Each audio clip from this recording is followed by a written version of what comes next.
Hey guys, tonight we're hauling ourselves out of a frost-tipped morning in the high Andes, breath fogging the air as we step out from a stone-walled house, still clinging to its midnight chill. A bundle of dirty tunics flops at your feet. Llamas grunt nearby, one of them watching you with what you could swear is disdain. It's laundry day, and even in the time of the ancient Andeans before TikTok, hacks and spin cycles, this chore was no less epic. You're wearing sandals made from woven fiber, your fingers are stiff with cold, and your reward for a job well done will probably just be the chance to do it all again next week. So before you get comfortable, take a moment to like the video and subscribe, but only if you genuinely enjoy what I do here. Drop a comment with your current location and what time it is where you are. Now dim the lights, maybe turn on a fan for that soft background hum, and let's ease into tonight's journey together. You squint up at a cloudless sky already pulsing with high-altitude sun, and chew slowly on a wad of coca leaves, dull green, slightly bitter. But they help you keep moving through a day that's going to involve buckets, rocks, and repeated squatting. Your abuela's voice echoes in your memory, "Don't let the stains set in. That alpaca tunic took half a harvest to make." No pressure, right? The family's garments are spread across a woven reed mat beside you. The ones with tighter stitching and cleaner embroidery belong to your older cousin. She's been working the loom since before she could pronounce the word textile. Yours are functional, a little rough around the edges, but you've got your pride. No Andean wants to be known for sloppy weft tension or crooked pattern lines. And you're pretty sure that stain on your sleeve is ceremonial corn beer, not bird droppings.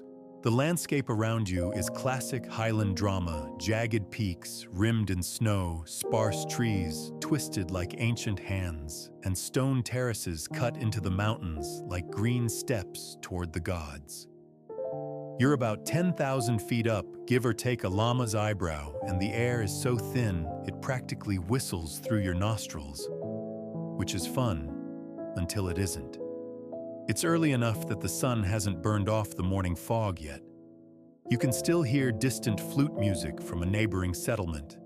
Or maybe that's just your brain trying to romanticize the ache in your knees. Either way, laundry must be done because today is community wash day, and no one wants to be the one who shows up to market reeking of last week's quinoa stew. The garments you've gathered are mostly made of alpaca and llama wool, but there's one thin cotton sash you know came from trade with the coastal lowlands, precious and soft, but incredibly annoying to rinse. Cotton clings to mud like it owes it money. You tuck that one aside and start with your everyday tunic, dunking it into a shallow clay basin filled from a nearby spring. The water is clear, glacial, and so cold it could scare the fleas off of Vicuña. You try not to shriek. It's not cool to shriek. Not even on laundry day. As you scrub your fingers numb and your mind starts to wander. You wonder if the Inca ever had laundry duty or if they just handed their garments to an army of nimble-fingered attendants. Historians still argue whether royal textiles were washed or simply replaced with fresh ones after ceremonial use. You suspect the latter. There's no way those feather-covered festival capes held up well to scrubbing against rocks. You remember how your older brother once tried to dry a wool tunic too close to the communal fire pit. It shrank to toddler size and he had to wear it anyway. The family still calls it his little emperor look. You snort half a laugh and rinse again. Your llama, bless his woolly heart, has sidled up next to you. He's chewing thoughtfully, watching your technique. You think about how camelids aren't just adorable cargo carriers, they're walking wardrobes. Alpaca and llama wool was softer and warmer than the coarser materials used in earlier centuries. Vicuña wool, rare and practically sacred, was reserved for nobility and definitely didn't get laundered with rocks in a basin like this. Your hands, meanwhile, are coated in soap root lather. It smells faintly of mint and earth and comes from a plant you gathered yourself. No store-bought detergent here, just nature's chemistry.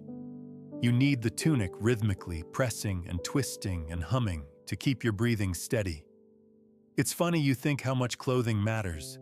In these parts, what you wear can tell someone your village, your social class, your job, and sometimes even your marital status. Forget uniforms, your hat shape alone could place you on a census roll. You glance down at your own chulo, its ear flaps flopping gently in the breeze. It's red and black with zigzag patterns, nothing too fancy, but still yours. Just then, you hear footsteps, soft ones. A neighbor.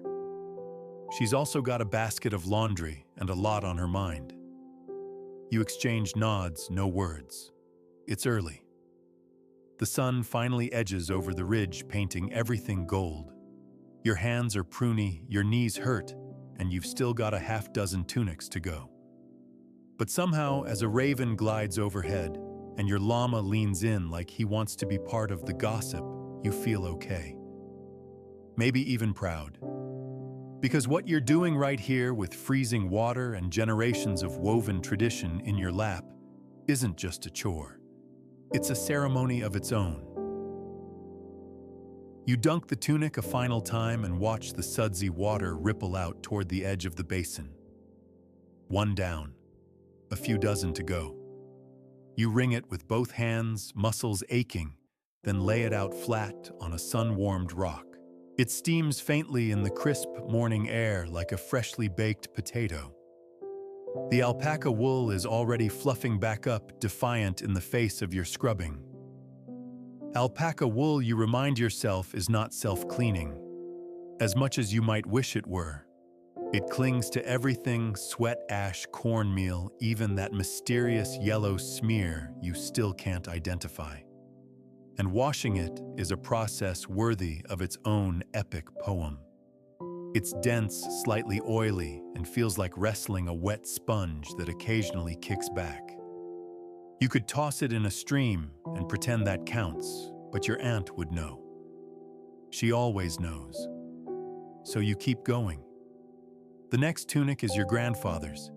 It's heavier, dyed a deep russet and woven tightly enough that it could probably deflect small arrows. He's been wearing that thing since the last solar eclipse and swears the texture keeps his bones from getting cold.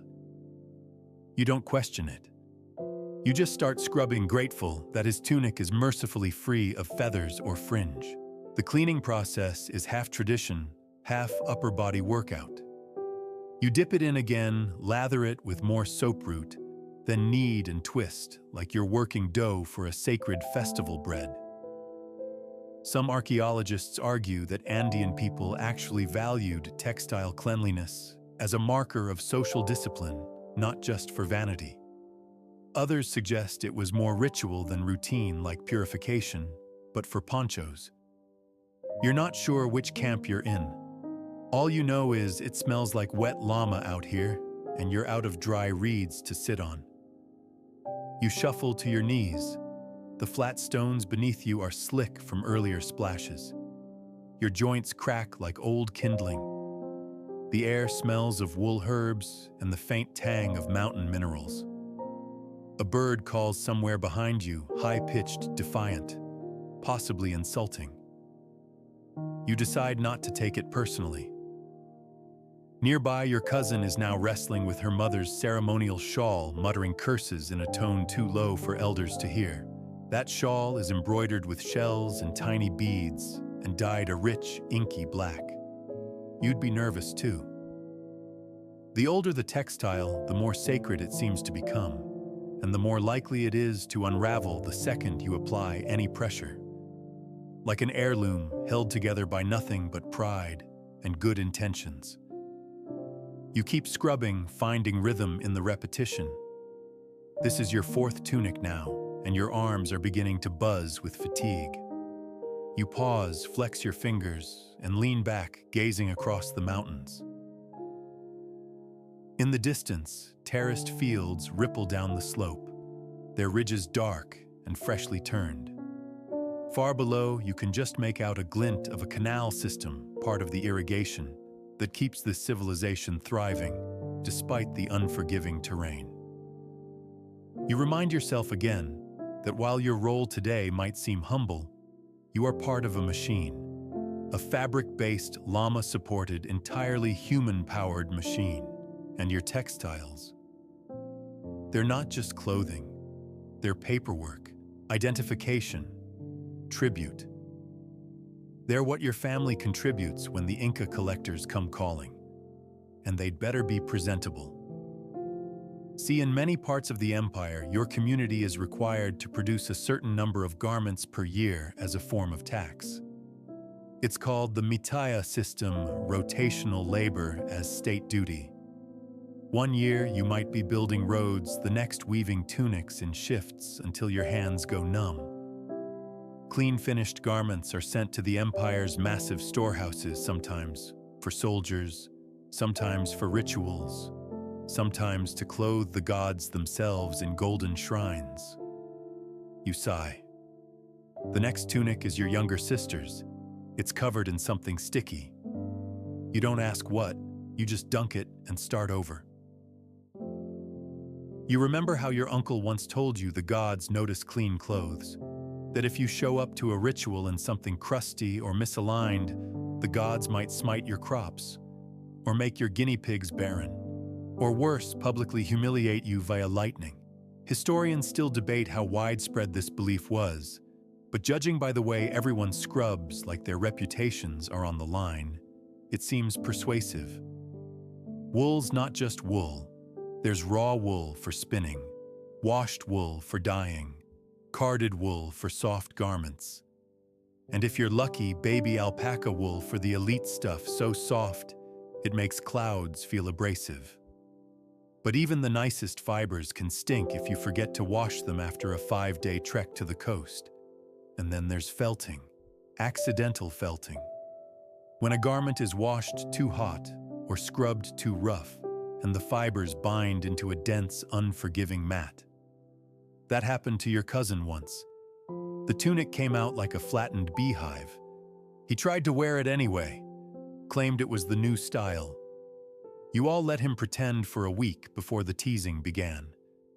You pause again, arms sore. Sunlight has taken over now, streaming golden down the slope and catching on steam rising from freshly washed clothes. The mountains shine like god teeth, wide and silent. Somewhere nearby, someone strikes a hand drum. Its low beat thumps like a second heartbeat in your chest. You smile, just barely. Because even if you hate laundry and you do, your spine reminds you, you also love the moment when all the garments are rinsed and laid out like banners on a battlefield. When the colors gleam and the stitches hold. When you feel, even for a moment, like you're not just cleaning clothes. You're preserving something, a craft, a memory, a thread that winds all the way back to ancestors who also knelt by mountain streams, soap root in hand, muttering about bird droppings and wondering how to dry wool before the afternoon hail.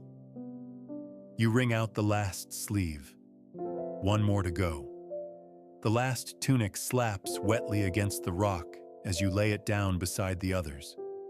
You sit back on your heels, crack your knuckles, and breathe deep. Not from triumph, though, sure you're feeling a little smug, but because the steam rising from that freshly washed wool smells like effort and low-key defiance. Laundry day isn't just about hygiene, it's about survival. It's about appearances, and it's about knowing that when you walk back through your village square later, your family's threads won't whisper, "We gave up." You stretch, wiping your hands on a reed mat that's already half soaked. Behind you, other villagers have arrived. Children chase each other with soaked rags. Elders trade tips on lathering techniques with tones that suggest high politics. And everyone somehow manages to position their drying textiles in the best sunspots with the finesse of seasoned tacticians. You nod to a neighbor you've never officially met, but know entirely by her embroidered belt patterns and how aggressively she beats tunics against stone. This isn't just chores.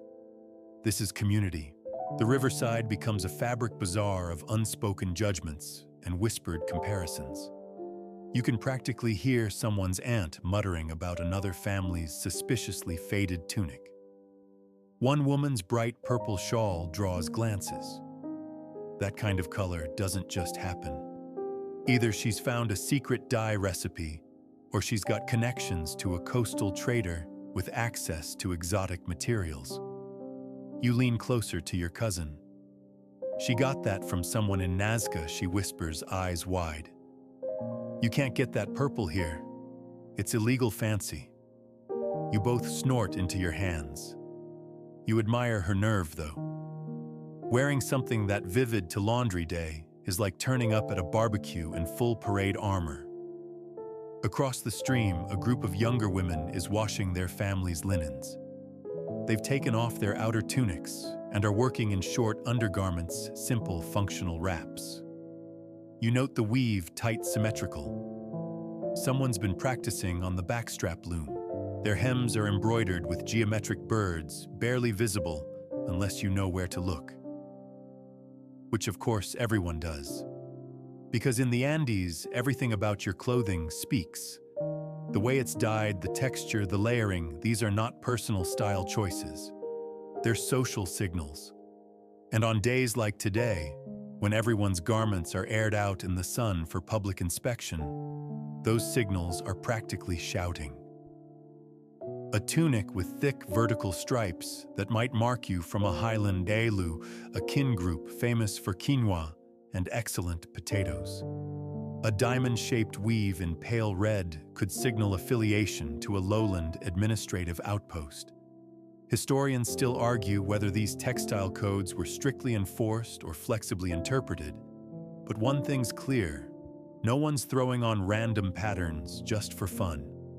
Your own sash is simple: a soft orange base with black chevrons running along the length. It was a gift from your grandmother on your first solstice ceremony. It's not flashy, but every line is tight, even purposeful. You straighten it absently and feel for a moment like a small part of something vast and continuous. Like your sash is a thread in a giant woven story that stretches from this muddy riverbank all the way up into myth. Someone nearby drops a bowl. Clay shatters. A llama panics. You flinch as the wet tunics catch a fresh splash. There's laughter, mercifully gentle, and a shout of, "That one needed another rinse anyway." Crisis averted. You walk a little upstream with your cousin to where a few women have settled in with baskets of mending supplies. Not everyone has the luxury of weaving from scratch, and here, amid the laughter and cool water, is where the silent repair work begins. Needles flash, threads loop. The rhythmic hum of careful stitching settles in like background music.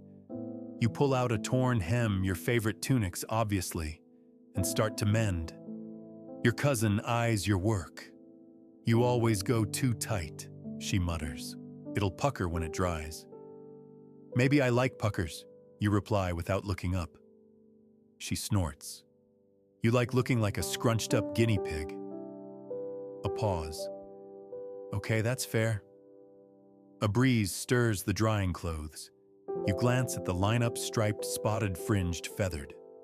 A full rainbow of practicality and poetry. Because the truth is, even on laundry day, fashion exists. It's just not what you think. No one here is dressing for drama. They're dressing for meaning. Garments that survived a good harvest are lucky. Shawls that kept babies warm under hailstorms are sacred. Even a patched poncho, if the repair is neat enough, is a thing of pride. You remember your aunt telling you once, "No one looks at your clothes and sees money. They see effort." Then she'd promptly torn out your lopsided embroidery and made you start again. A small boy is trying to wash his miniature tunic in a wooden bowl the size of his own head. He's slapping it with both hands, mimicking the adults, soaking himself completely. An older woman laughs and hands him a dry cloth. She's wearing a wrap woven in a pattern you haven't seen before, interlocking waves in silver and teal. Not local. Definitely from a coastal trade route. You make a mental note to ask her about it. The Andean trade system is vast. Cloth travels more than most people ever do. Some textiles you see today might have originated hundreds of miles away, carried in woven pouches, bartered for chili peppers or obsidian blades. Scholars still debate how centralized these exchanges were, but the result is the same. Your tunic is never just yours. It's a passport, a history, a map in thread. Your cousin hands you a pine needle. Try this, she says. Tighter than a bone needle, easier on the fingers. You thread it carefully. The repair is slow, precise. The morning has softened into afternoon, and the mountains seem less harsh now. Even the air feels warmer. You pause, look around. Everyone's working. Everyone's talking. Everyone's just a little more themselves when their sleeves are rolled up and the sun is drying the week's dirt from their lives. Laundry day might be exhausting, but it's also a ritual. Not just for cleanliness, but for connection, for pride, for memory. You knot the last stitch. It holds. The tunic you've just finished mending flutters gently as you hang it to dry. The seam isn't perfect, but it's solid. No puckers, no uneven tension, no judgment from your cousin this time. You step back and admire your work. It's clean, it's whole again, and more importantly, it still clearly broadcasts who you are. Because in the Andes, what you wear doesn't just keep you warm, it tells the world who made you. That may sound dramatic, but truly your tunic is your story. And not just your story. It's your community's status, your family's credibility, even your place in the vast Andean bureaucracy. That's right, there's a bureaucracy, and it cares deeply about your shirt. The Inca state was famous for keeping track of everything: grain, gold, llamas, labor quotas. But among its most prized resources, textiles. More valuable than silver, more prestigious than ceramic. The best of them, fine tunics called compi, were treated like treasure, stored in sacred warehouses and doled out only to the worthy. These were woven by elite artisans and worn by royalty priests and imperial messengers who needed to dazzle while sprinting up mountains. You, however, are not an elite artisan, not yet. Your garments, while proudly made, are still what scholars would call everyday textiles, durable, utilitarian, and made with care, but not ceremony. Still, that doesn't make them anonymous. Far from it. Even a basic tunic might feature designs unique to your Ailu, your extended kin group. These patterns are more than decoration. They're your flag, your fingerprint. If you were found unconscious in a market square, perhaps, after too much ceremonial chicha, someone could identify your village just by the diamonds on your hem or the twist of your sash. And it gets more complex. Some designs aren't just local, they're personal. A little variation in weave here, a slightly irregular zigzag there. These are flourishes added by mothers, sisters, aunts. Tiny encoded whispers that say, "This one belongs to us." You remember your older sister carefully stitching a white thread just off-center on your ceremonial tunic. It's barely visible unless you're looking for it, but it's always been there. She told you it's a lightning bolt. For protection. Whether it works or not, you've noticed you haven't been struck yet. Now it's not just the patterns that matter, it's also how they're arranged. The layout of color blocks the direction of a weave, the presence or absence of fringe, all of it sends a message.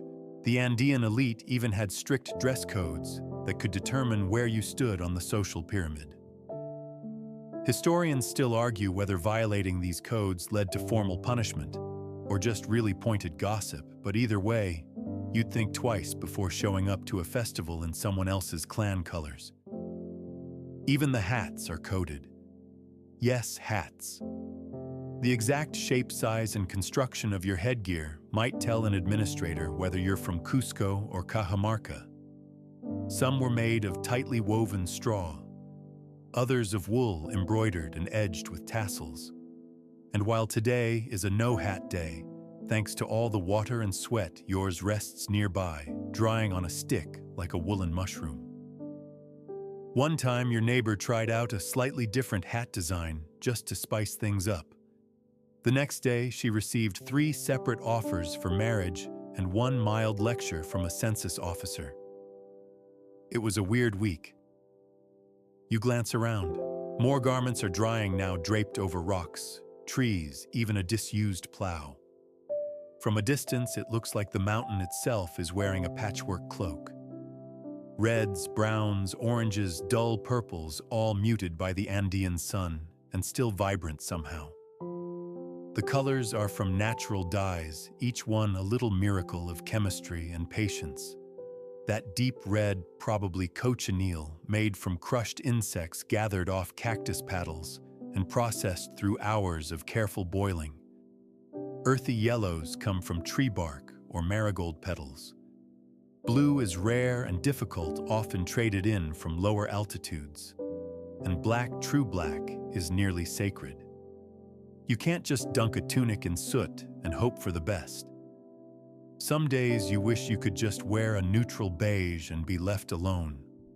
But beige doesn't exist here. Everything has a message. Even the absence of color means something: poverty, mourning, or sometimes resistance. Because clothing doesn't just follow laws, it makes statements. You once heard a story, probably half true, about a village that wove a new tunic design for an upcoming imperial inspection. Subtle, quiet, but distinct. The idea was to show independence. It didn't go over well. The tunics were confiscated, and the weavers had to make replacement garments overnight to avoid a fine. Or worse, an audience with an angry local administrator. You think about that as you inspect your sash again. You added a second color to the edge last month. Just a thin line of green. Not traditional, not entirely allowed, but not obviously rebellious either. Just personal. You haven't been scolded yet. A breeze flutters the drying cloth around you. You breathe deep.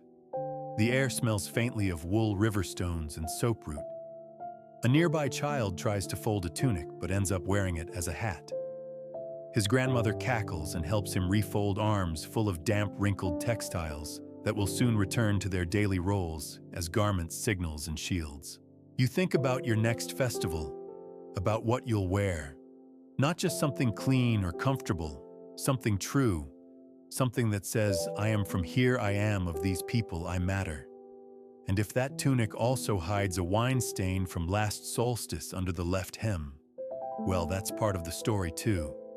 You ease down onto a flat, sun-warmed rock, your back finally giving in to the morning's efforts. The tunics are all laid out now, steaming gently under the highland sun, like sacred offerings to a very picky, very lint-conscious mountain god. And you sore-soaked and deeply smug get to enjoy the view. But laundry day's not quite over. Not yet. Because even when your sleeves are scrubbed and your sash is sorted, there's always one more temptation dying. Not the permanent kind, like falling into a ravine, although that does occasionally happen out here. No, we're talking about dye vats. Natural color. Liquid pigment you wrangle from roots, bugs, moss, and tree bark, then boil down like a soup made by someone with a very strong aesthetic vision and absolutely no interest in flavor. One of the elder women has set up a small dyeing station under a stone ledge nearby. You watch her stir a steaming pot of cochineal dye, deep, vivid red, the kind that demands attention. It smells a little like vinegar and wet moss. She adds a pinch of ground mineral alum maybe, and stirs again with a slow, practiced rhythm. The result will be a color so rich it almost glows. Cochineal dye comes from tiny scale insects that live on prickly pear cactus. You've seen them before, little white specks brushed off with a feather, then crushed into crimson paste. Historians still marvel at how the Andean peoples discovered this and refined the process centuries before Europeans figured out how to make red that didn't immediately turn brown. But it's not just about cochineal. There's also indigo from fermented leaves and brilliant yellow from cauliflowers and deep greens achieved through complex double-dyeing processes. And while you mostly use the more stable earthy colors, reds, browns, and ochres, the temptation to experiment is always there. One time your cousin tried to make purple. She mixed a red dye with a strange blue-gray moss and left it in the sun for 2 days. It turned the fabric a color best described as desperate eggplant. She claimed it was intentional. You never let her forget it. The woman with the dye vat catches you looking and gives a small nod. You walk over, curiosity outweighing your common sense. The pot's still bubbling. Steam curls from the surface, carrying that earthy metallic scent that always makes you feel like something ancient is happening. She reaches in with a long stick and lifts a woven sash from the depths, rich, impossible red, dripping with dye. The fabric gleams in the light like a flame that doesn't flicker. You ask, is it for someone special? She gives you a look that could iron wrinkles. Everything's for someone special, she says, wringing it out with skilled, calloused hands, even your dirty socks. Fair enough. You watch her hang the sash on a horizontal branch nearby, where it joins a row of half-dyed fabric, each one deepening in color with every gust of wind. Some are vibrant, others more muted, but all are alive in a way that raw wool just isn't. The dyeing process takes time. You need heat-water binding agents, patience, and often a second or third dip. Some colors change as they dry. Some fade if not fixed with salt or even urine. Yes, really. You try not to think too hard about it. Historians still debate how much of Andean dye knowledge was empirical versus ritual, but either way, the results are undeniable. These aren't just clothes. These are chemistry experiments with emotional consequences. You remember when you tried to dye a tunic for the first time. You were 12, too eager, and you boiled the water too fast. The wool tightened, the dye separated, and you ended up with a garment that looked like it had been attacked by an angry tomato. You wore it anyway. Pride is pride. Your cousin joins you now, eyeing the same sash. Do you think she'd trade that for dried fish, she whispers. Only if it's gold-plated fish, you whisper back. The two of you sit in silence for a moment, watching steam rise from the dye vat. The air is warm, now heavy with color and scent. Bees hover nearby. Llamas snort in the distance. The entire mountainside seems to shimmer with the low-key magic of pigment, water, and intention. Around you, others are starting to gather near the dyeing area, some with swatches of fabric, to test, others just watching. This is not a task you rush. It's not about productivity. It's about timing and respect, and if we're being honest, a little bit of showing off. You see one young woman with a feathered cape dyed in multiple shades of green and blue. The feathers shimmer like beetle shells. That's not something you wear to herd llamas. That's something you wear when you want to be remembered. Feathers, in fact, are a whole different language. They're added to tunics, shawls, hats, even belts. Brightly colored macaw feathers from the jungle, snowy white gull feathers from the coast. They don't just look good. They tell people you have reach, that your family has contacts, that you've walked the trade roads and returned with something more beautiful than grain or stone. You try not to drool with envy, but feathers like dyes aren't easy to work with. They fade, they molt, they catch in the wind, and worst of all, they tangle in the wash. No one wants to spend 3 hours untangling a ceremonial bird cape because someone left it soaking too long. You've done it. You still have nightmares. You hear a sudden splash. Someone dropped a sash into the dye vat and overdid the stir. A cheer goes up. Laughter follows. You relax back onto your elbows, sun in your eyes, and think maybe dying isn't so bad when you don't have to be the one stirring.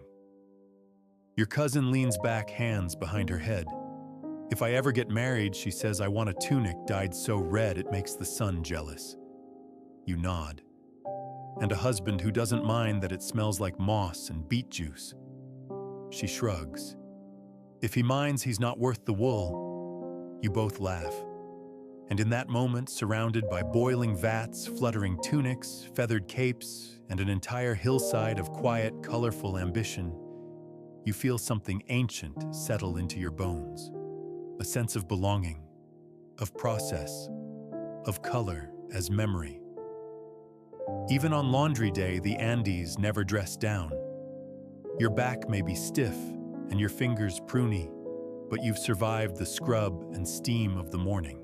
As the sun shifts toward its lazy arc across the sky, the real tension of the day sets in, not between the rocks and the wool, but between the wardrobe and the watchers.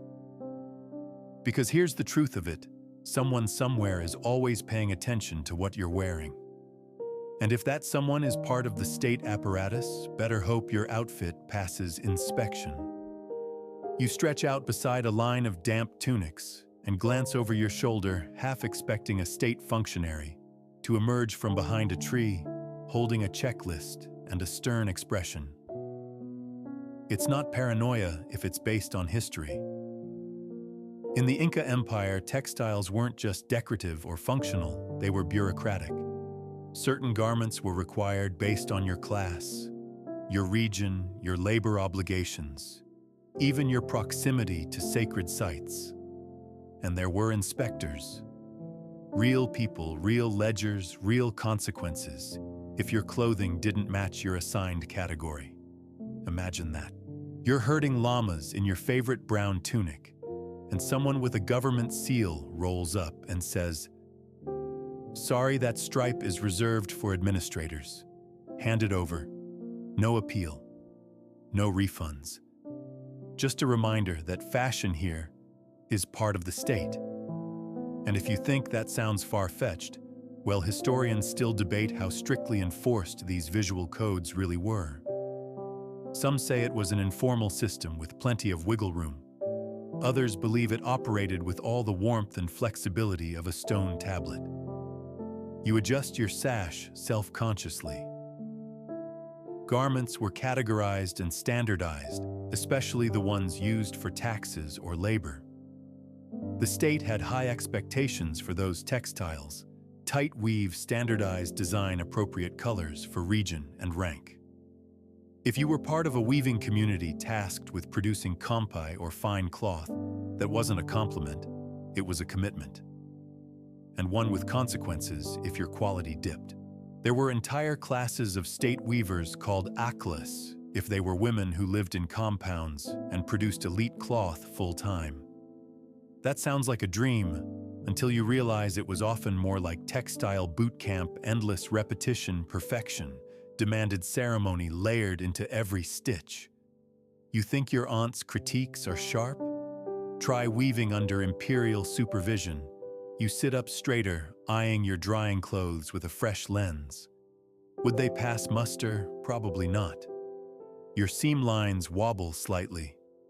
The fringe is hand-knotted but inconsistent. One tunic has that little stretch of lazy weaving you tried to hide with a decorative hem. You remind yourself again that you are not an imperial artisan. No one's coming to audit your laundry line. Probably. Still, the pressure exists, not just from above, but from beside, from peers, neighbors, elders. And clothing is the most visible kind of peer pressure. You've seen it before. A boy from another village arrives at a festival in a tunic with an unfamiliar motif, and suddenly everyone's whispering, speculating whether he's important or just wildly misinformed. A few years ago, your cousin wore a hat with the wrong number of ear flap tassels to a solstice dance. 3, not 4. People noticed. She still insists it was intentional, an avant-garde statement about individuality. You remain skeptical, because here in the high Andes, conformity isn't a dirty word, it's survival.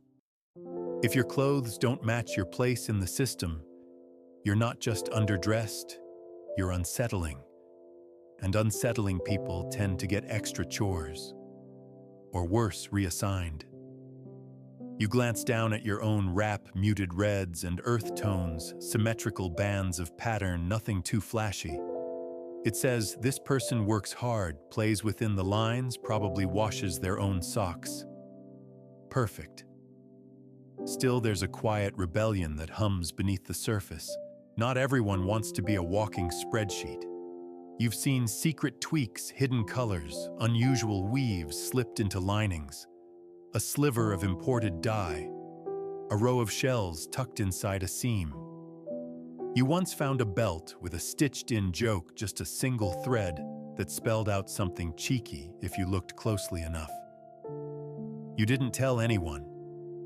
That kind of heresy deserves protection.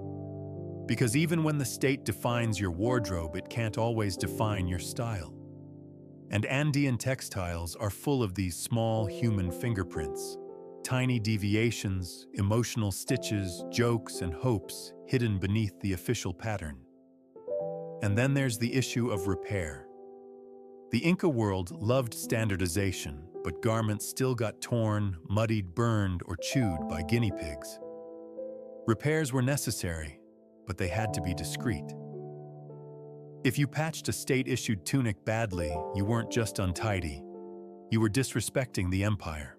You remember when your uncle tried to fix a ceremonial poncho with red thread instead of the required brown? The result was visually dramatic. Functional, but dramatic. It's now referred to in family legend as El Poncho Escarlata. Still wearable, still practical, but whispered about like it witnessed a crime. Your own repairs are more subtle. You've learned the art of invisible mending, hiding flaws with mimicry, not contrast. A single misaligned thread can be passed off as a birthmark if you squint just right. You glance up and spot someone approaching. Not a state inspector, thankfully. Just an elder leaning on a carved walking stick, examining drying garments like a jeweler inspects stones. He doesn't say much, just nods once approvingly at a particularly tight weave nearby. You feel yourself exhale, and it's only then that you realize how tense your shoulders were.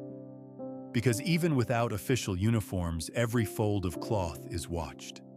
Every thread is a message. And in a world where language is mostly oral and roads are steep and winding, your clothing speaks for you long before you do. So you brush off your drying tunic, check the hem for lint, and tug the edge straight. You may not be a Kompi weaver or an Aquila priestess, but you're part of the system. You wear your station, and even if the state isn't here with a quipu and a checklist, you know how to dress the part.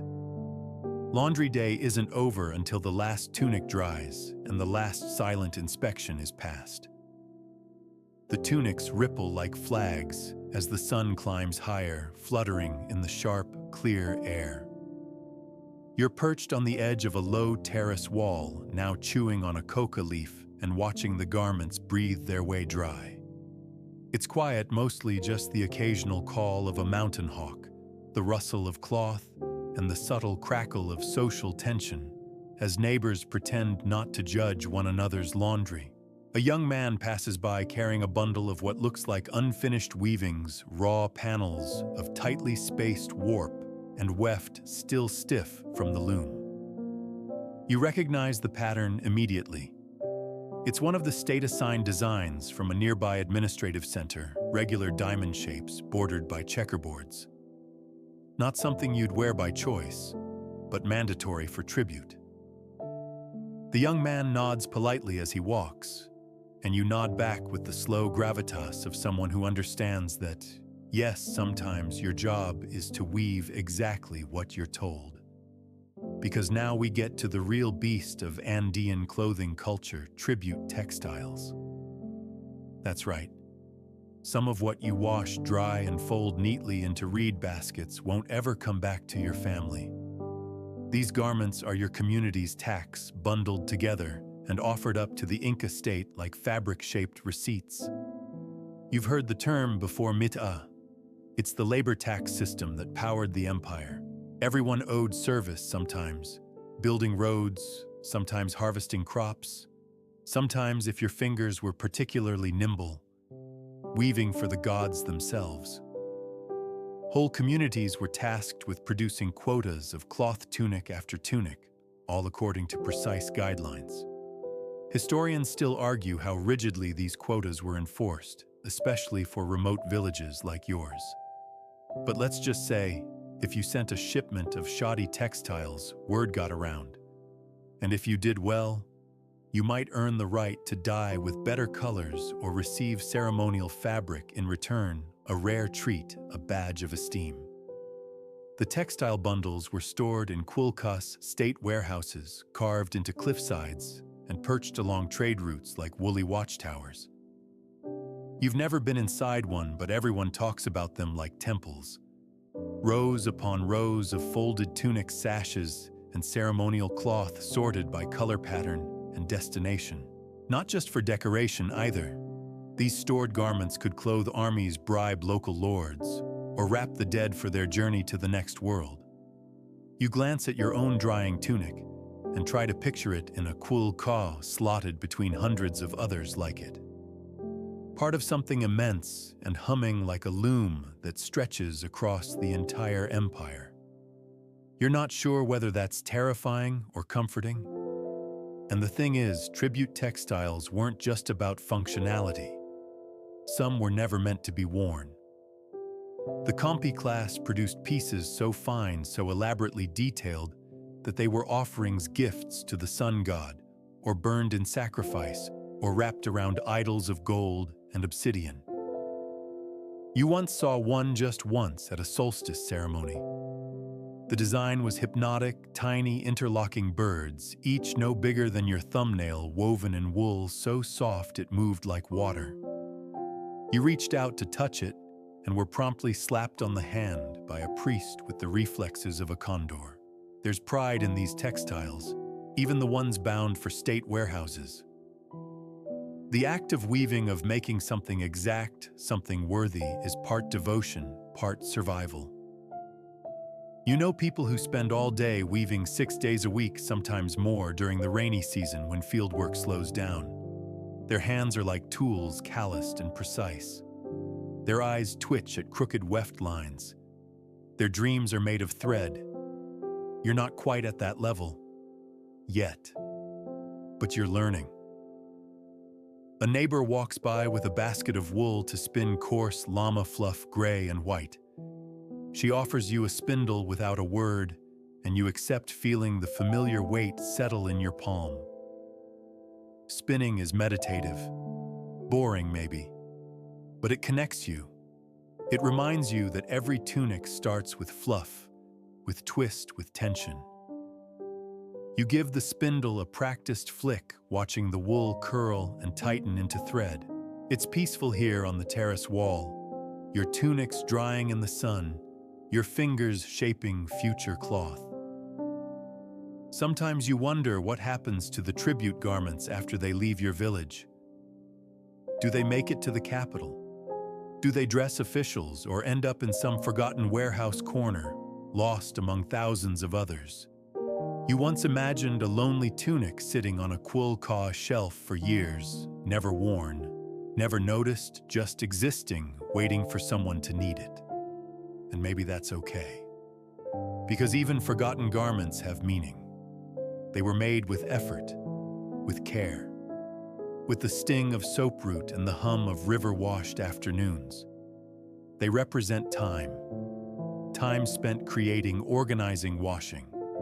Time traded to the empire in exchange for peace roads, grain protection.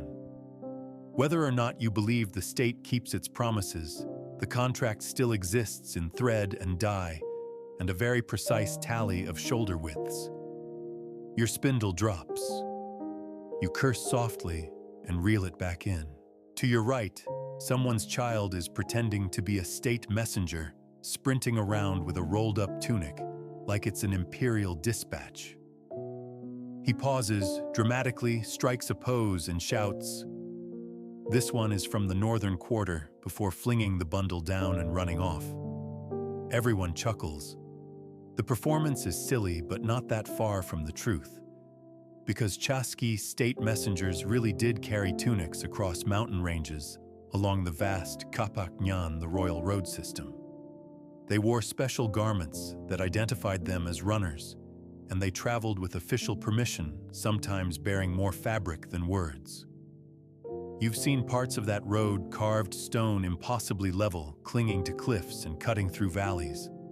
A textile road, in a way. A woven network of humans and cloth and mountains. You finish your thread, wind it tight, and glance over your shoulder. The tunics are dry. The day is not. But you've woven yourself a little deeper into the story. You begin the slow, reverent work of gathering the dried tunics one by one, folding them carefully along the same creases used by generations before you. Each fold matters. Fold it wrong and you get stretch marks across the shoulders or crooked hems when it's time to wear it again. Fold it right and the garment behaves as if it's been waiting patiently for its next adventure. There's something meditative about it. The texture of the alpaca wool against your fingertips. The quiet shush of fabric sliding over itself. The way the colors once scattered across the riverside like spilled paint now stack into orderly bundles. Soft armor for soft lives. Your cousin is across the way, engaged in a not-so-quiet argument with a neighbor about whether to fold the tunic's front side in or out. The debate has been going on for years, possibly generations, and will absolutely not be resolved today. You smile and keep folding yours inside out your grandmother's way, which feels like a vote in an invisible election she still supervises from the afterlife. As you finish the last fold, you glance around. Other families are doing the same. The buzz of conversation has mellowed. Children are finally losing steam. The dye vat has cooled to a dull, purplish soup, and the pot stirrer has vanished, probably off to her next miracle somewhere up the slope. What remains is a quiet pride that clings to everyone's shoulders like a second poncho. Now it's time for the inspection. Not from officials, from each other. You know the game. Neighbors walk past each other's folded stacks, pretending to be interested in stray butterflies or imaginary dirt specks, while their eyes absolutely clock the weave density and pattern alignment. A crooked fringe might earn a raised eyebrow, a particularly tight hem, a respectful nod. It's silent, intense, and entirely passive-aggressive. You pass by a nearby stack that's genuinely impressive geometric bands, in vivid sunset colors, edges aligned to a degree that suggests a family with a lot of loom time, and perhaps a minor supernatural advantage. You nod at the pile, and its owner, a woman about your mother's age, gives the tiniest satisfied smile. You don't resent her skill. You admire it.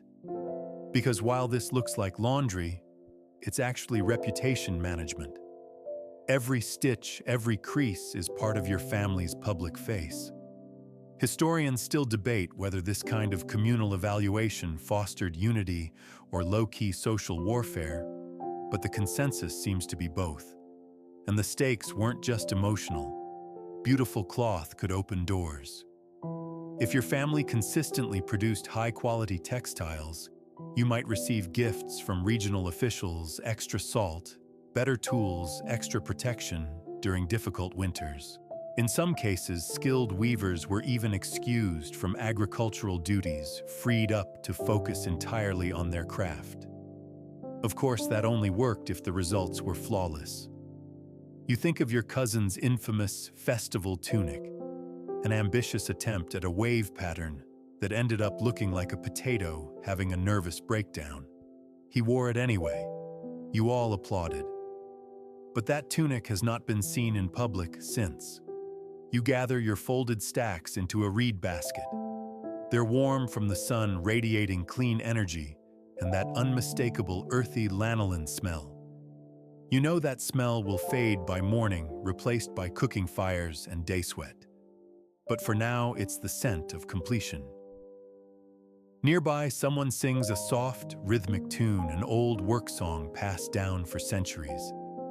You don't know all the words, but you hum along. The rhythm fits the pace of your hands, the sway of the basket on your hip. It's a melody built for mountains, strong and low, like the murmur of the earth when no one is watching. There's something about Andean textiles that goes beyond practicality or beauty. They carry not just heat and identity, but belief. Some tunics were used in rituals draped over altars or worn during solstice dances to honor the sun god Inti. Others were buried with the dead, folded neatly, and placed alongside food tools and figurines, as if the departed might need a fresh outfit in the afterlife. You once attended a burial where a woman's shawl was removed from her shoulders just before she was laid to rest, only to be gently placed across her chest like a blanket. It was silent, profound.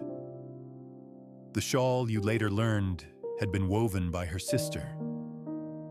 You still remember the patterned spirals inside squares like storms held in boxes. You pass by your aunt now, who's fussing over a minor wrinkle in one of her ceremonial garments. She doesn't see you. She's focused, eyes narrowed, fingers tugging at the fabric like it personally offended her.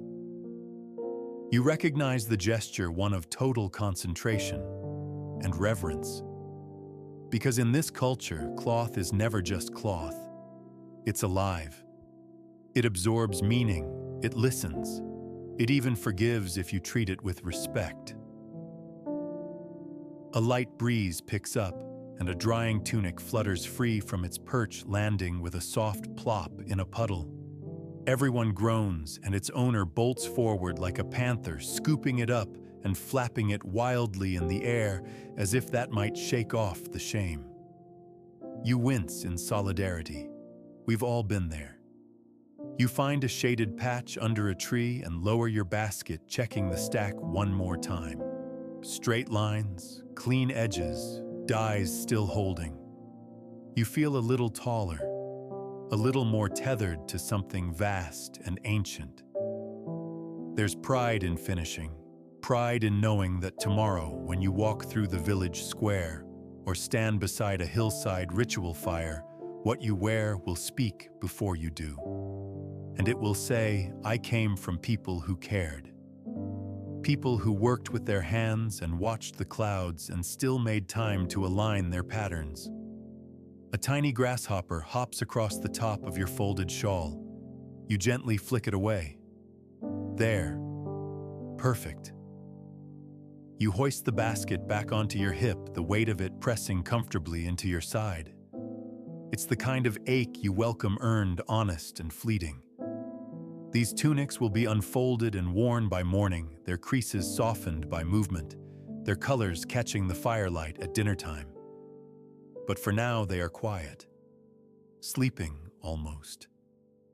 The walk home from the wash site takes you along a narrow mountain path, etched deep by centuries of feet, hooves, and woven soles. You pass stone terraces crowded with potato plants, their green shoots nodding in the wind. Beyond them, maize stalks rustle like gossip. The air smells of dust and dry leaves, and somewhere up the slope a pan flute is being played, just slightly out of tune. You step aside as a small llama caravan trundles by their cargo bundles wrapped in faded cloth stamped with regional patterns. The lead llama is wearing what might be described as a hat, though it's really just a strip of bright red fabric tied under its chin with solemn dignity. You salute it politely as one textile wearer to another. Back in your village, the central square is beginning to stir. It's not a market day, not quite, but enough people are lingering in doorways and stirring pots that the line between quiet afternoon and social opportunity starts to blur. Laundry baskets are being carried and sorted and stored with a care that borders on reverence. You find your spot in the communal storage area, a shelf carved into the stone wall of your home just high enough to require a stretch. One by one, you place your folded garments in neat stacks, aligning the edges, pausing between each one as if tucking in a child. The last to go in is your ceremonial shawl, the one with the hidden lightning bolt stitch.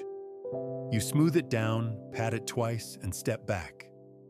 Clothing once folded and stored takes on a kind of potential energy, like it's waiting for the next moment to matter. You settle into a low stool by the hearth, the fire crackling lazily beside you. A piece of undyed wool sits in your lap, coarse clean, still smelling faintly of river. You start to card it, drawing the fibers into gentle alignment, preparing it for spinning. Your hands know the rhythm. Pull, roll, twist. Pull, roll, twist. And as you work, your mind drifts to the other lives these clothes have lived. You think about your great-grandfather's cloak, now kept in a cedar chest and unwrapped only once a year for the harvest ritual. You think about your sister's wedding shawl, dyed with 3 layers of cochineal and trimmed in white feathers so delicate they practically hovered. You think about the festival tunic your cousin wore when he tried and failed to outdrink a visiting musician from the coast. The tunic survived. Your cousin's dignity less so. These aren't just outfits. They're plot points. And then there's the tunic. You've heard the story a dozen times. It's always told with a lowered voice, a dramatic pause, and a glance over the shoulder. The tunic that was too beautiful, woven by a girl from your village many generations ago. Supposedly so fine, so precise that it caught the attention of an imperial courier. Word spread. A noble came to see it, then another, then someone from Cusco. And before long, the girl was summoned to weave in the capital. She never came back. Some say she was honored given a high position among the Aklas, offered her own loom house and a lifetime supply of alpaca wool. Others say she was overwhelmed, crushed by expectation, and that her hands eventually refused to work. The tunic itself, no one knows. Some say it still exists, locked in a ceremonial vault beneath an imperial temple. Others whisper it was buried with a noble and turned to dust with his bones. You've never seen it, of course. But every weaver here thinks about it, not because they want to replicate it, but because it proves that cloth can change a life, or end one. Historians still debate whether that tunic really existed, or whether it's just a cautionary tale to keep young weavers humble. But the idea sticks with you that a single garment made in a quiet village by hands no different than yours could ripple outward and shake the rafters of empire. A neighbor walks by and nods at your spinning. Still working, she asks. You nod back. It doesn't spin itself. She chuckles, disappearing around the corner with a gourd of stew and a tunic still damp from rinsing. You keep twisting the wool fingers, smoothing it into cord. It's not glamorous work. No one's going to call it a masterpiece. But that's not the point. You're not weaving for legend. You're weaving for tomorrow, to wrap your shoulders when the wind turns mean, to wear to market so your aunt can brag about your hemline, to fold and tuck away until a nephew needs something warm for his first mountain trek.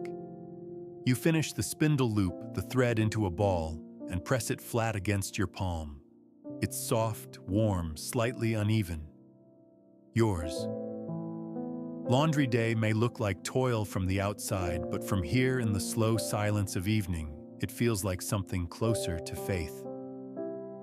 The last of the day's light stretches across the mountains in a long, golden yawn. You step outside your doorway with a worn shawl wrapped over your shoulders, not your newest, not your finest, but the one that knows your shape best. The air has cooled, and the wind smells of wood smoke drying maize and the faint, sweet trace of something fermenting in a neighbor's jar. You find yourself walking without thinking, feet taking you uphill toward the edge of the village where the path turns to gravel and the sky begins to dominate. There's a place you like to sit this time of day, a little stone bench half sunk into the ground with a perfect view of the terraces and trails below. From here, the world spreads out like a woven panel itself. Neat rows, crisscrossing paths, bright threads of color, where people still move about in tunics and shawls. This bird's-eye view always makes the village look smaller, but not less important. Just more intentional. Like it's been carefully placed here to suit the slope of the land, the angle of the sun, and the curve of the wind. Which in a way it was. You sit down, tug your shawl tighter, and let your thoughts drift back to the thing you've been avoiding all day, the festival. It's not far off now. Just a few more days. And with it comes a question bigger than any load of laundry. What are you going to wear? On the surface, it's a simple issue. You already have 2 clean tunics, 1 serviceable shawl, and a perfectly fine sash with minimal sun bleaching. But this is no casual gathering. This is the annual festival of Inti Raymi, the Sun Festival. It marks the winter solstice and the start of a new agricultural cycle. It's equal parts sacred and competitive. You can't just show up looking like yesterday's basket. You remember last year. A boy from the next village over arrived in a tunic dyed with imported indigo deep ocean dark, trimmed with threads spun so fine it looked like glass. He danced like a feather, sang like a drum, and yes, he also tripped and spilled chicha on the priest's shoes. But his outfit was the real story. People are still talking about it. This year you want to make an impression. Not because you crave attention, although let's be honest, you wouldn't mind it, but because festivals are one of the rare moments when clothing is conversation. And at this one, the whole empire might be listening. You start reviewing your options. One tunic has the better pattern diamond motifs along the hem evenly spaced, but the colors are faded. The other tunic is richer in color, reds and browns that still glow, but the weave is slightly uneven where you rushed the final panel. It'll depend on lighting, of course. If the festival bonfire burns bright enough, no one will notice the wobble. And then there's your shawl. It's comfortable, familiar, but it's seen too many winters. One corner is unraveling, and there's a stain near the edge you've never quite managed to scrub out. You tell people it's from sacred herbs. It's actually from spilled corn stew. You think about borrowing something, a cousin's sash maybe, or a neighbor's decorative belt. But in this village, everyone knows everyone's wardrobe. You'd never get away with it. And worse, you'd owe someone a favor. Still, you've got options. You could add a new fringe to the older shawl tie and some dyed tassels, give it a sense of movement. Or take one of your plainer tunics and stitch in a subtle symbol near the collarbone, something small, personal. A mountain shape, a river bend, a pattern that says, yes, I did my own tailoring, thank you for noticing. Historians still puzzle over how much personal symbolism was allowed in ceremonial garments, especially for commoners. But you've always believed that a little self-expression can hide inside even the strictest dress codes, like a poem scribbled in the margins of a royal decree. You glance down the hill, now watching people gather around early evening fires. The scent of toasted maize carries up to where you sit. A dog barks, then stops. Somewhere below, a flute and a drum start to test each other's patience. You know you'll figure out the outfit in time. You always do. But what you wear to the festival isn't just about appearance. It's about telling your story. You're part of a lineage, a village, a pattern woven over generations. And even if you don't carry royal blood or spin thread as fine as spider silk, you still deserve to shine just a little under the eyes of Inti. You reach into your shawl pocket and pull out something small and and crinkled a scrap of blue-dyed thread you kept from your last dye experiment. It's imperfect, uneven, but bright. You could stitch it into the inner lining of your tunic, a personal signature just for you. Because some garments are loud, shouting their beauty with every thread. Others are quiet, secret keepers, whispering things no one else can hear. You slip the thread back into your pocket. The sun is almost gone now, its final light brushing the peaks with gold. The shadows lengthen. Somewhere far above the first star peeks out, and you realize you've already decided what to wear. You just haven't made it yet. You wake the next morning with a decision burning in your chest, and the sunrise barely creeping over the mountains. Your fingers twitch before your eyes, even open already weaving in your dreams. Because today, you're not doing laundry. You're making something new, and not just anything. A festival tunic. The thought hits like cold water this better work. You swing your legs over the edge of your sleeping mat and pad across the floor, the stone cool beneath your soles. Outside, the village is still wrapped in the blue hush of early light. A few cooking fires cough lazy trails of smoke into the sky. Birds chatter like they've been up for hours. Of course they have. Birds are obnoxiously productive. You light a small lamp, stretch your shoulders, and begin gathering your supplies. Your best wool. The dye threads you've saved. The pattern board passed down from your aunt that still has her thumb grooves worn into the wood. And then there's your loom, simple backstrap, worn to your exact shape. You lash it to the wooden frame near the door, tie it around your waist, and sit down. The first strands go on slow, warp threads evenly spaced, tensioned by your weight and your breath. You hum quietly, not a song, exactly just a rhythm, a beat for your hands to follow. It helps. This is the part where the real work begins. The repetition, the counting again, because you definitely just lost track somewhere around line 42. The realization that your pattern chart is slightly smudged, and now the jaguar motif looks like a confused lizard. But still you press on. You've chosen a classic base, alternating bands of dark red and warm brown.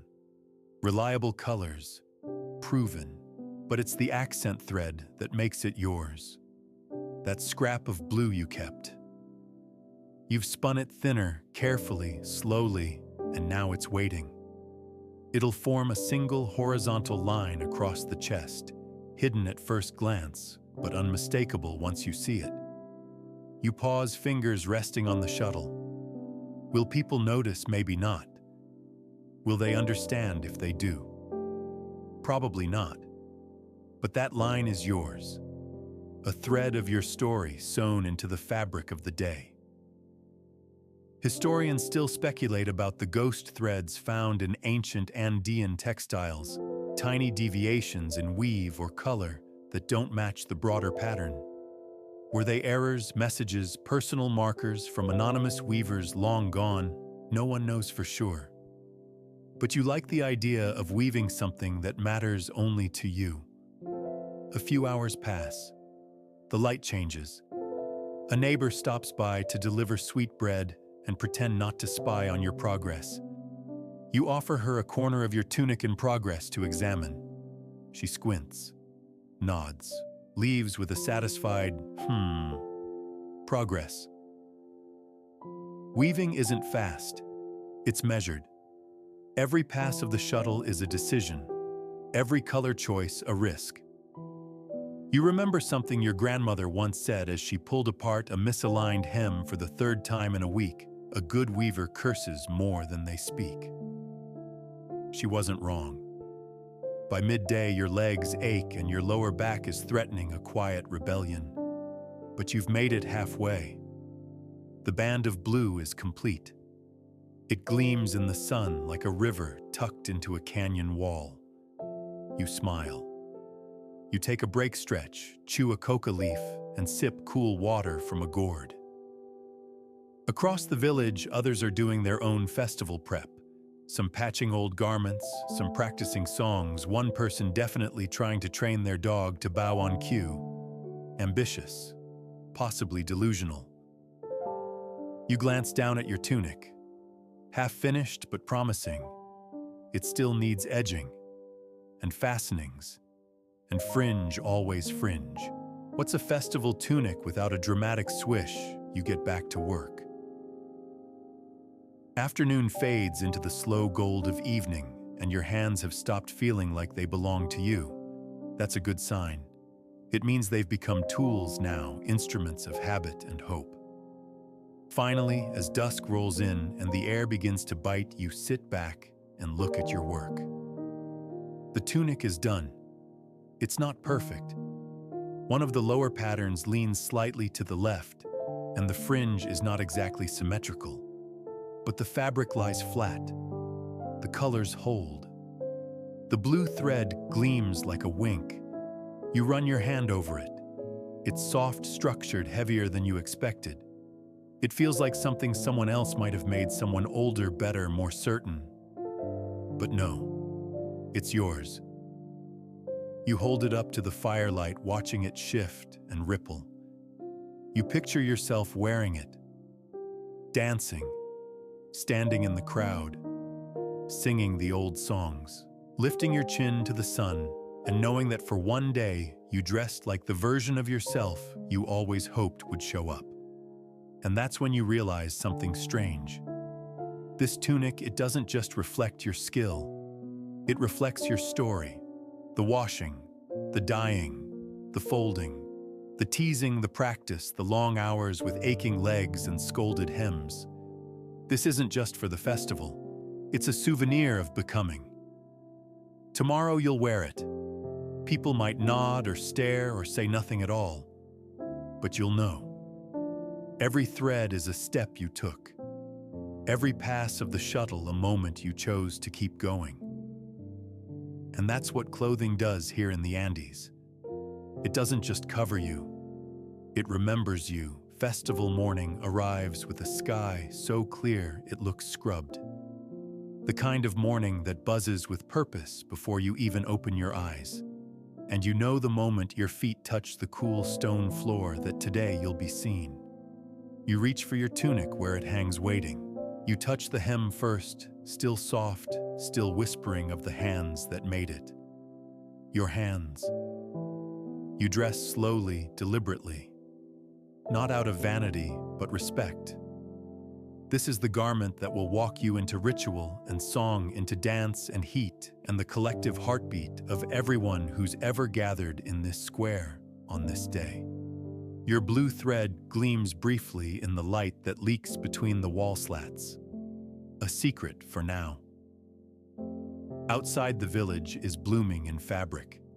Everywhere you look, people shimmer in layers of wool and color, trimmed in feathers, shells, woven braid. Children have braids wrapped with dyed thread and cheeks already smeared with sun paint. There are capes that ripple like wings, head wraps perched like woven crowns, and a few wild souls, there always are, sporting tunics stitched with mirrored glass beads that will absolutely blind someone before the day ends. Your aunt eyes your tunic with a raised brow and a slow nod. Looks tight at the neckline, she says, which is family speak for, "You look amazing, and I'm furious about it." You smile and shrug, grew into it. The festival space is already humming by the time you arrive. The central plaza has been cleared and swept, and fresh flowers are arranged in low bundles around the edges. Drums begin to roll low and slow like distant thunder, and the scent of roasted maize and sweet chicha is thick in the air. And there's dancing, always the dancing. You're pulled into the spiral before you even have time to adjust your shawl. Bodies moving in careful circles, footsteps pounding in rhythm with the drum. Everyone knows the steps. You learn them the same way you learn to tie knots or count rows on a loom by repetition, by watching, by feeling your way through. And what you feel now is motion. Your tunic flares and catches wind with every step. The fringe bounces. The blue thread stays hidden, but you know it's there. You feel taller, braver, like you've stepped into a version of yourself that's always been hovering just behind your shoulder, waiting for the right moment to join the dance. Someone shouts. A new wave of dancers pours in. You spin, laughing, heart-thudding. You haven't felt this light since before laundry day. Maybe since before last laundry day. Mid-spin, you spot him, the boy from the next village. The one with last year's indigo masterpiece. This year, he's toned it down, charcoal gray, elegant lines. A sash so bright, it deserves its own festival.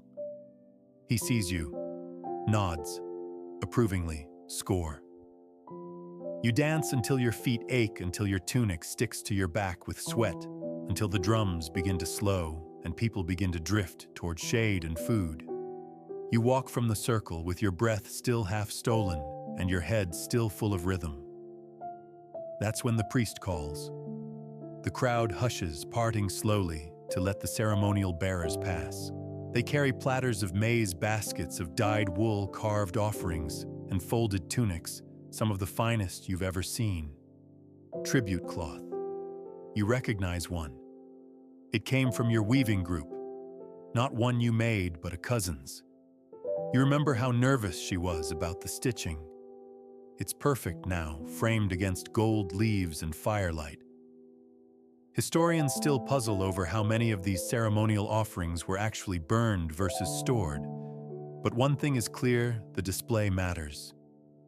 It shows the gods and the neighbors that you've worked hard, that your cloth is worthy of honor. You quietly straighten your shoulders. Then come the stories. Not spoken ones, woven ones. A long tunic, black and red, covered in square iconography, is held up for the crowd.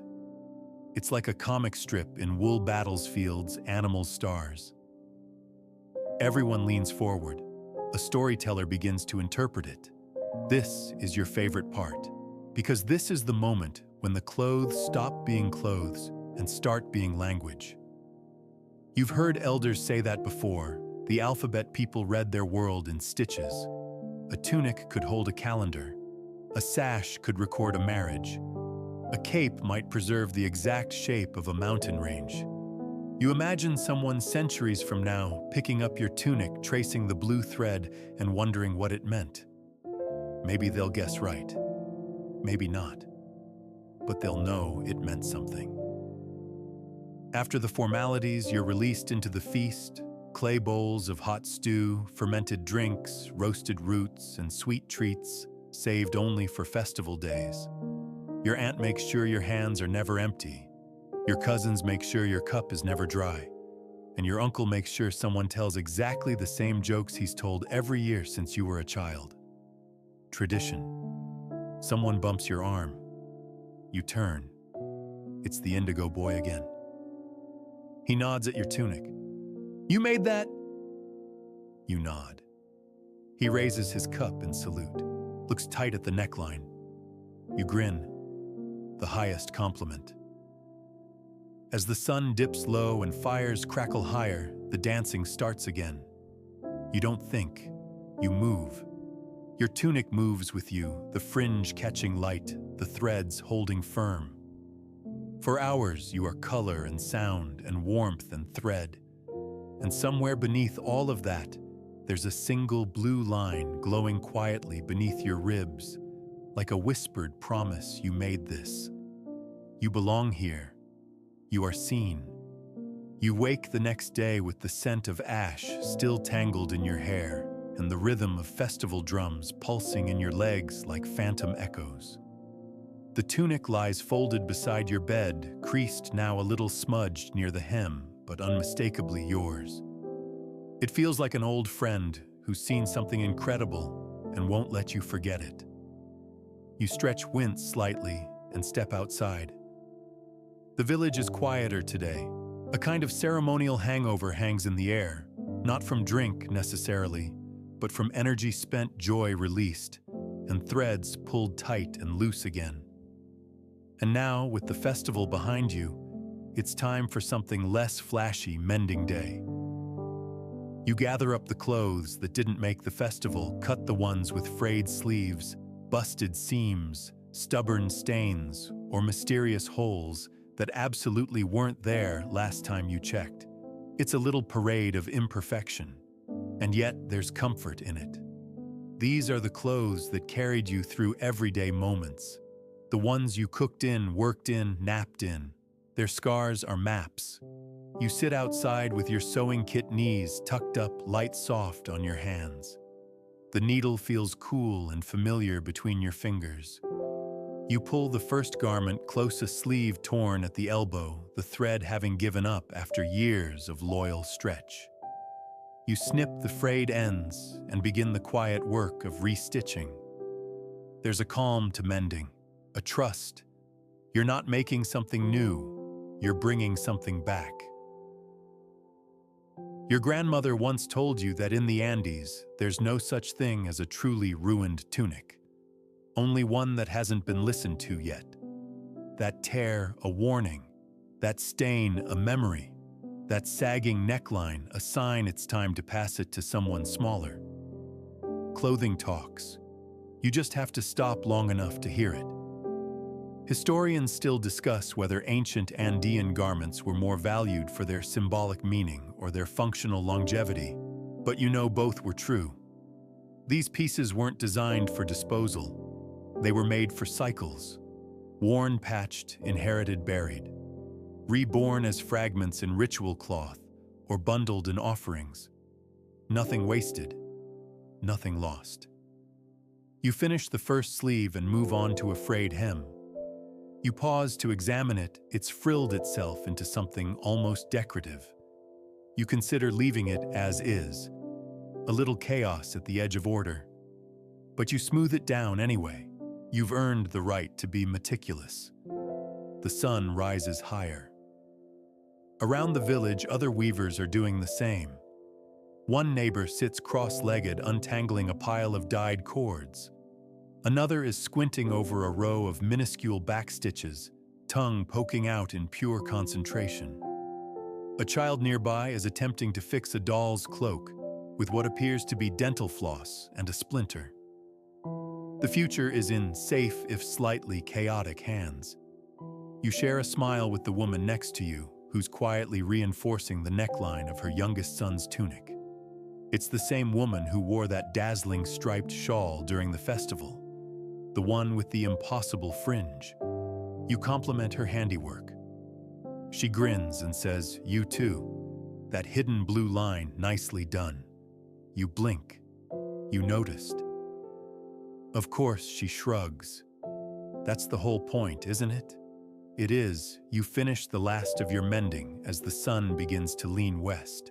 You stack the refreshed garments in a clean basket, giving each one a pat of approval. They're not perfect, but they're strong. They'll last. They'll keep telling their stories quietly, like background music you don't realize you're humming until someone points it out.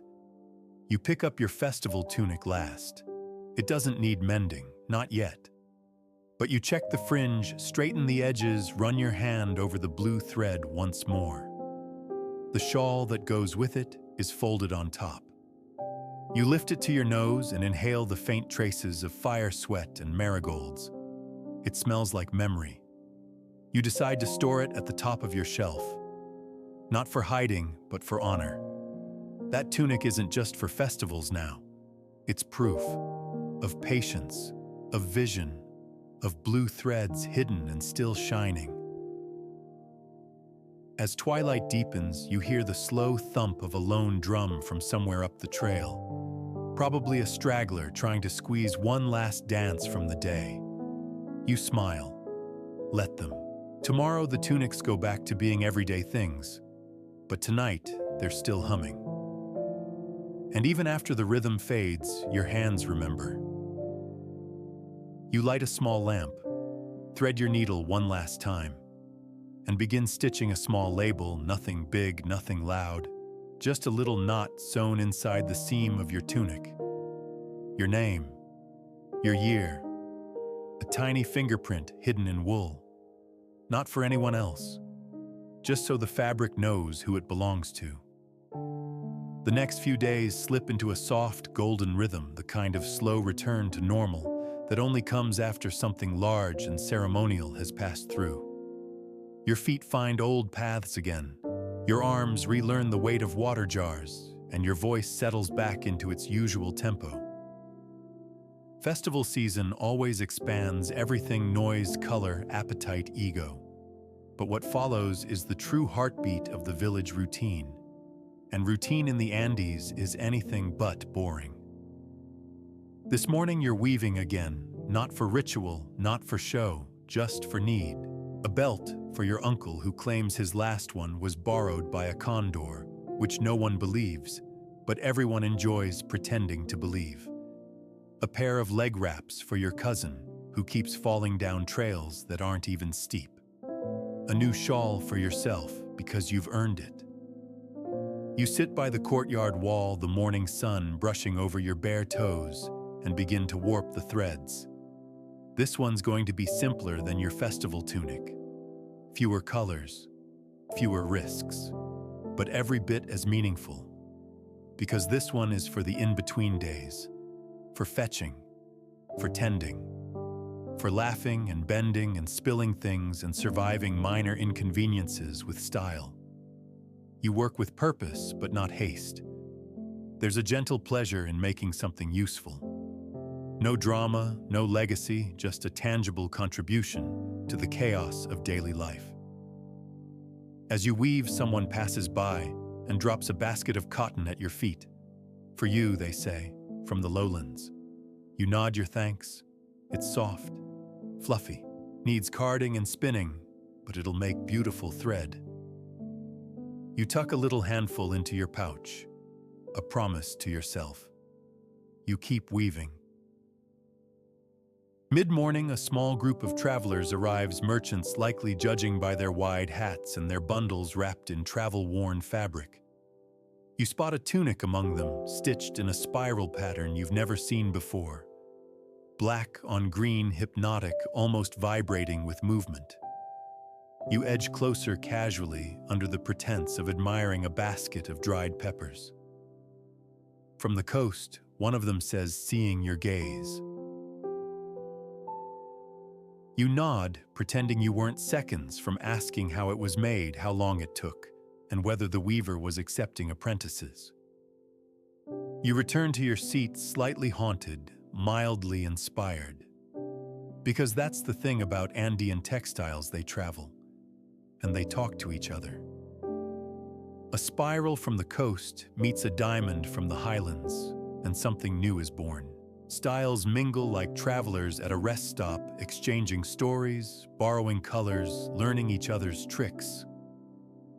Historians still debate whether this level of textile cross-pollination was deliberate tradecraft or happy accident, but either way, it worked.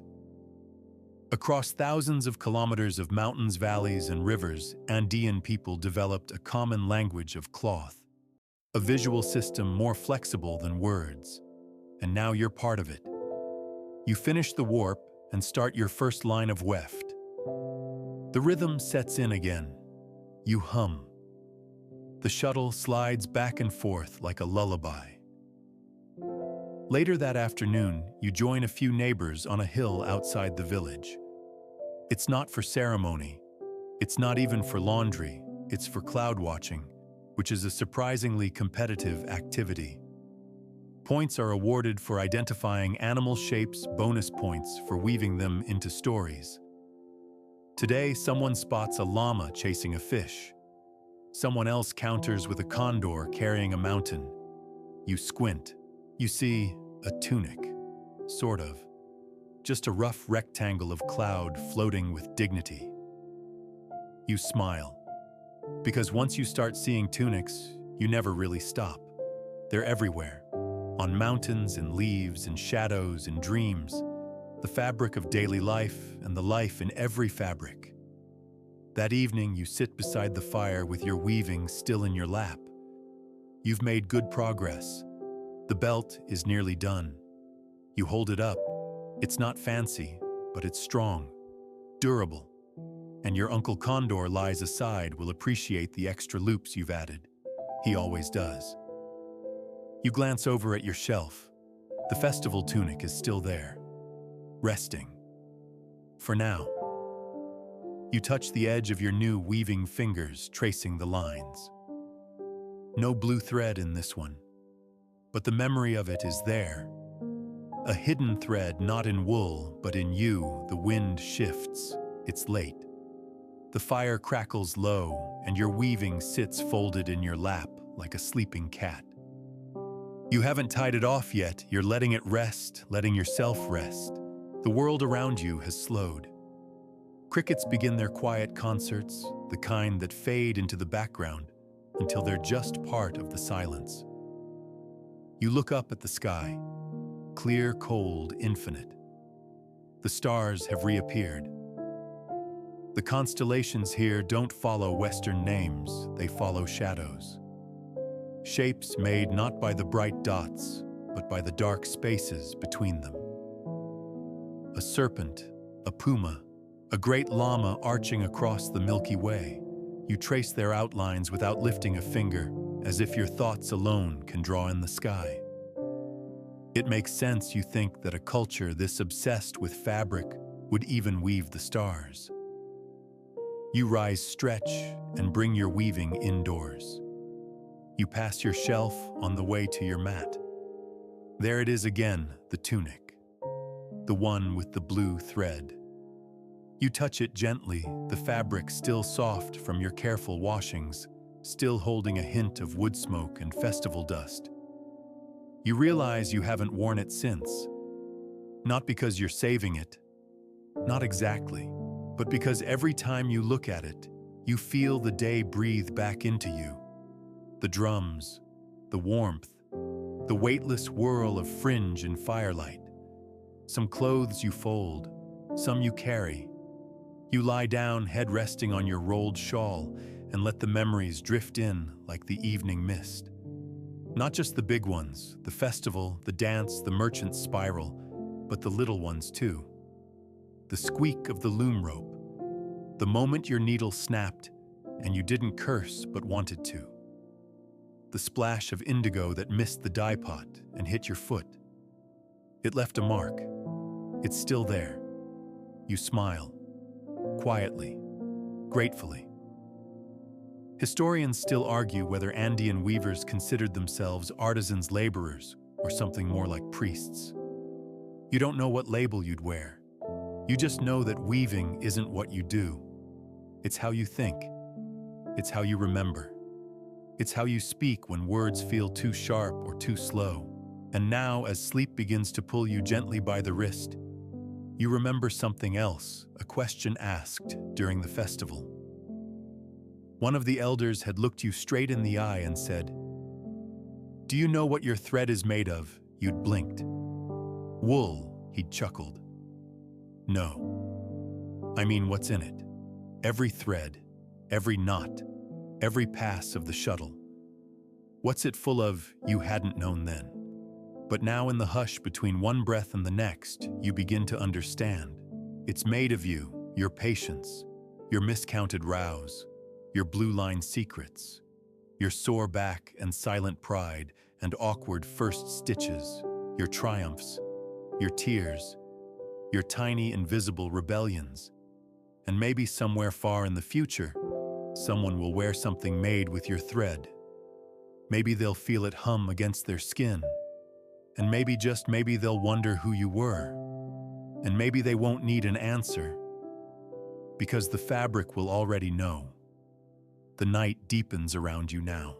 The wind softens, curling gently along the rooftops, as if it's weaving its own shawl across the village. Fires have dwindled to glowing embers.